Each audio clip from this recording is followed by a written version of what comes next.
चीनी communist party लोगों के चेहरों पर नजर रख रही है। वे लोगों को संदेह के आधार पर वर्गीकृत करेंगे और वे विशेष रूप से विदेशियों को लक्षित कर रहे हैं।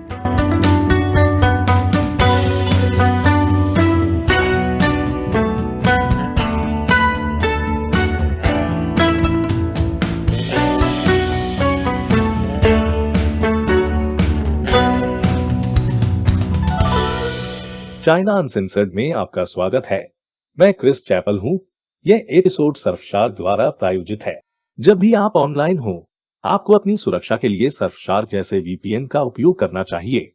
क्या आपको कभी ऐसा लगता है कि हम भविष्य में जी रहे हैं? खैर, चीन सबसे भयानक डायस्टोपियन तरीके से कल्पना करने योग्य है।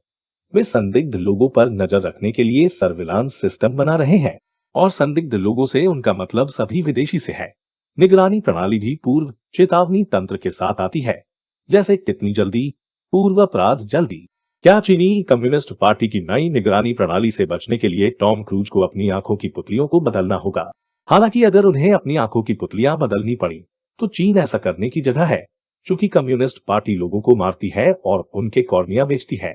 हाँ, चीन के जबरन अंग कटाई के बारे में सीखना एक वास्तविक आंख खोलने वाला है। बेशक हम सभी जानते हैं कि चीन वर्षों से निगरानी तकनीक में निवेश कर रहा है। 2018 में वापस राज्य द्वारा संचालित पीपुल्स डेली ने ट्वीट किया कि कैसे अपराधियों पर नकेल कसने और सुरक्षा में सुधार करने में पुलिस की मदद करने के लिए पूरे चीन में चेहरे की पहचान प्रणाली शुरू की जा रही है। वे इसे स्काई नेट कहते हैं। टर्मिनेटर में दुष्ट एआई की तरह। मैंने तुमसे कहा था, विज्ञान फाई डायस्टोपिया। स्काईनेट स्वयं जागरूक हो सकता है, लेकिन चीनी कम्युनिस्ट पार्टी नहीं है। वैसे भी उन्होंने चेहरे की पहचान प्रणाली का दावा किया। चीन की लगभग 1.4 बिलियन लोगों की आबादी को 1 सेकंड में स्कैन कर सकता है। उस समतल का क्या मतलब है? इसका अर्थ है, चीन एक महान लोकतंत्रवादी के रूप में प्रौद्योगिकी के सामान्य दृष्टिकोण को उलट रहा है, लोगों को अधिक स्वतंत्रता ला रहा है और उन्हें दुनिया से जोड़ रहा है। चीन में इसने नियंत्रण लाया है। हाँ, मजाक नहीं। लेकिन कम्युनिस्ट चीन में सब कुछ नियंत्रण के बारे में है। जब अध्यक्ष माओ सत्ता में थे, तो उन्होंने इसे कम तकनीक वाले तरीके से किया, जैसे पड़ोस की समितियों के साथ, जो आपके हर कदम को देखती थी। अब उनके पास अभी भी पड़ोस की समितियां हैं, लेकिन उनके पास निगरानी कैमरे भी हैं, क्योंकि गली में नटखटाटी के विपरीत निगरानी कैमरे कभी नहीं सोते हैं। और महामारी के बाद से चीनी अधिकारी लोगों के घरों के अंदर निगरानी कैमरे भी लगा रहे हैं। मजबूत 1984 वाइब्स। इसलिए वर्षों से चीनी शासन जनसंख्या को नियंत्रित करने के लिए निगरानी तकनीक का उपयोग कर रहा है और इसे बेहतर सुरक्षा कह रहा है, ताकि इसे ध्वनि और अधिक स्वादिष्ट बनाया जा सके। वे इस भयानक मात्रा में नियंत्रण के साथ क्या करते हैं? वे पजामा पहनकर बाहर जाने के लिए अपने नागरिकों को शर्मसार करते हैं। मैं केवल यह मान सकता हूं कि उन्हें यह विचार रे ब्रैडबरी से मिला है। और जब उनके पास एक ही स्थान पर सभी की व्यक्तिगत जानकारी होती है, तो डेटा लीक पूरी तरह से आपदा है। जैसे कि जब किसी फेशियल रिकॉग्निशन कंपनी ने गलती से लोगों की लोकेशन के 6.8 मिलियन रिकॉर्ड उजागर कर दिए। लेकिन निश्चित रूप से इस तरह की एक छोटी सी गलती चीनी शासन को अपनी 1.4 अरब आबादी पर नजर रखने के अपने लक्ष्य तक पहुंचने से नहीं रोक सकती है। और फिर कुछ ब्रेक के बाद मैं आपको और बताऊंगा।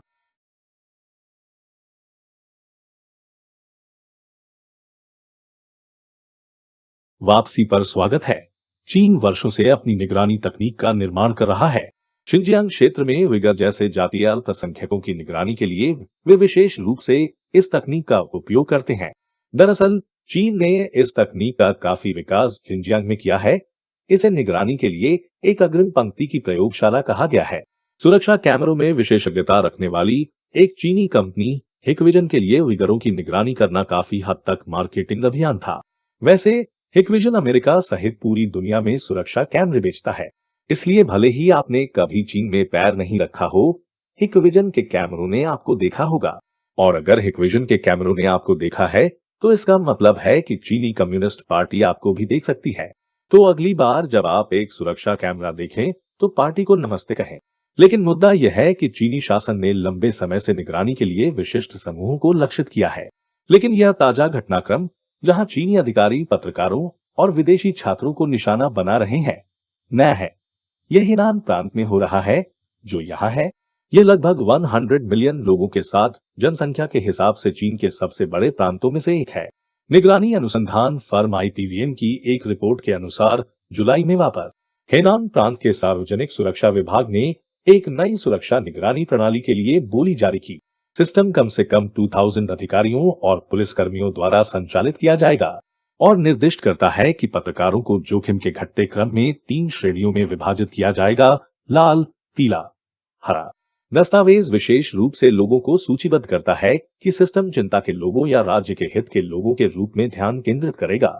दूसरे शब्दों में, रुचि का व्यक्ति, जैसा मैंने कहा, विज्ञान 5 डायस्टोपिया। इस सूची में लक्षित पत्रकार, अंतर्राष्ट्रीय छात्र और पड़ोसी देशों से अवैध अप्रवासी महिलाएं शामिल हैं और इन लक्ष्यों को एक चार्ट में भी सूचीबद्ध किया गया है।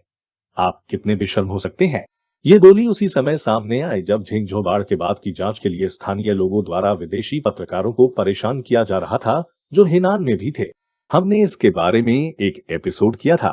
चीनी सरकार हमेशा विदेशी पत्रकारों के खिलाफ चीनी लोगों में व्यामोह पैदा करती है, खासकर सीसीपी वायरस की शुरुआत के बाद से। विदेशी ताकतों को दोष देना एक गौरवपूर्ण कम्युनिस्ट परंपरा।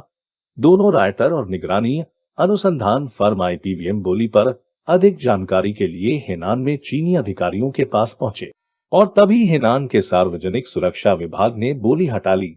यह पता चला है कि बोली न्यूज़ॉफ्ट नाम की एक चीनी टेक कंपनी द्वारा ली गई और जीती गई और न्यूज़ॉफ्ट निगरानी प्रणाली में हुआवे क्लाउड तकनीक का उपयोग करेगा।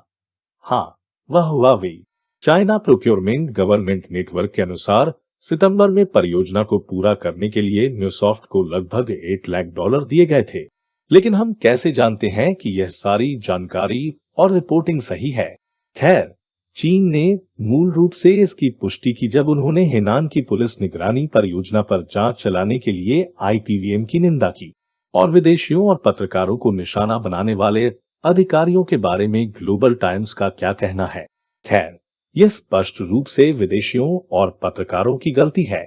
जहां तक हेनान को विदेशियों को प्रबंधित करने के लिए ऐसी प्रणाली खरीदने की आवश्यकता है, कारण स्पष्ट है।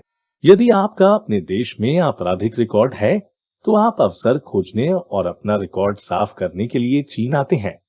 तो सभी विदेशी अपराधी हैं। लेकिन अगर आप हमारे देश के हांगकांग, शिनजियांग, तिब्बत और ताइवान की जासूसी करने, बिगाड़ने और विभाजित करने के लिए एक छात्र या रिपोर्टर के रूप में चीन आते हैं, तो ये चीनी विरोधी कार्रवाई परेशानी का कारण बन रही है। तो छात्र और पत्रकार जासूस हैं, समझ गया। और इस एपिसोड को सर्फशार्क ने प्रायोजित किया है, क्योंकि यदि आप निरंतर निगरानी में रहते हुए थक गए हैं, तो कम से कम आप अपनी इंटरनेट गतिविधि को वीपीएन जैसे सर्फशार्क के साथ छिपा सकते हैं। सर्फशार्क में अचूक एन्क्रिप्शन और सबसे सुरक्षित वीपीएन प्रोटोकॉल है और आईपी और डीएनएस रिसाव संरक्षण के साथ न तो सरकार और न ही आपका इंटरनेट सेवा प्रदाता ये पता लगा सकता है कि आप वास्तव में कहां से जुड़ रहे हैं। और सर्फशार्क आपके द्वारा ऑनलाइन किए जाने वाले कार्यों का लॉग नहीं रखता है। इसीलिए जब भी आप ऑनलाइन जाते हैं तो सर्फशार्क जैसे वीपीएन का उपयोग करना खुद को बचाने का एक महत्वपूर्ण हिस्सा है। इसलिए सर्फशार्क का प्रयोग करें। और एक और बड़ी विशेषता यह है कि आप केवल एक सर्फशार्क खाते से जितने चाहें उतने उपकरण जोड़ सकते हैं। तो इसे अभी आजमाएं। सर्फशार्क के पास एक विशेष हॉलिडे सीजन डील है जिसमें 2 साल की योजना पर 83% छूट और 4 अतिरिक्त महीने मुफ्त शामिल हैं। सर्फशार्क.com अनसेंसर्ड पर जाएं और उनके सौदे को प्राप्त करने के लिए अनसेंसर्ड कोड का उपयोग करें जिसमें 4 अतिरिक्त महीने मुफ्त में शामिल है। नीचे दिए गए विवरण में लिंक का प्रयोग करें। एक बार फिर, मैं क्रिस चैपल हूं। देखने के लिए धन्यवाद।